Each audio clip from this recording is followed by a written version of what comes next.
সাকিবের bowling action নিয়ে, তার বৈধ বোলিং অ্যাকশন নিয়ে যে সমস্যাটা তিনি আছেন সেটার থেকে উত্তরণের জন্য তিনি পরীক্ষায় অবতীর্ণ হয়েছিলেন, টেস্ট দিয়েছিলেন এবং টেস্টের রেজাল্টটা খুব আনফর্চুনেটলি নেগেটিভ হওয়ার কারণে তিনি এখন ক্রিকেট শুধু একজন ব্যাটসম্যান হিসেবেই খেলতে পারবেন।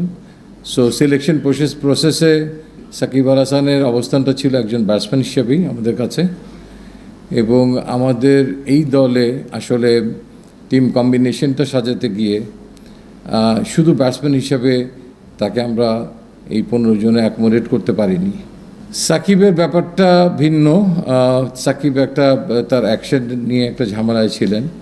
সো সেই ব্যাপারটা আমরা সম্মুখীন মনে করেছি যে বাংলাদেশ ক্রিকেট বোর্ডের থেকে, বোর্ড যাকে আমি মনে করে যে এই আলাপগুলো করার জন্য, সেটা সাধারণত ক্রিকেট অপারেশনসের তরফ থেকেই হয়ে থাকে এবং সেখান থেকে আমরা একটা ফিডব্যাক পেয়ে থাকি। তো সেই প্রসেসটাই ফলো করা হয়েছে এবং ক্রিকেট অপারেশনস তার সঙ্গে আমার মনে হয় যোগাযোগী ছিলেন, এবং যেহেতু ফিডব্যাকগুলো আমরা তাদের কাছে, ক্রিকেট অপারেশনসের কাছ থেকেই পাচ্ছি। দেখেন, পাবলিকলি এত ওপেনলি সাচ এ লিজেন্ডারি ক্রিকেটের কোন জায়গাটার জন্য তাকে দলে রাখা গেল না, এটা খুব একটা ভালো কথা না এগুলো নিয়ে ডিসকাস করা।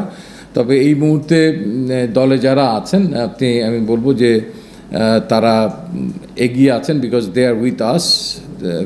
আমাদের ডোমেস্টিক ক্রিকেটে তারা খেলছেন এবং তারা আস্থাশীল সে কারণেই।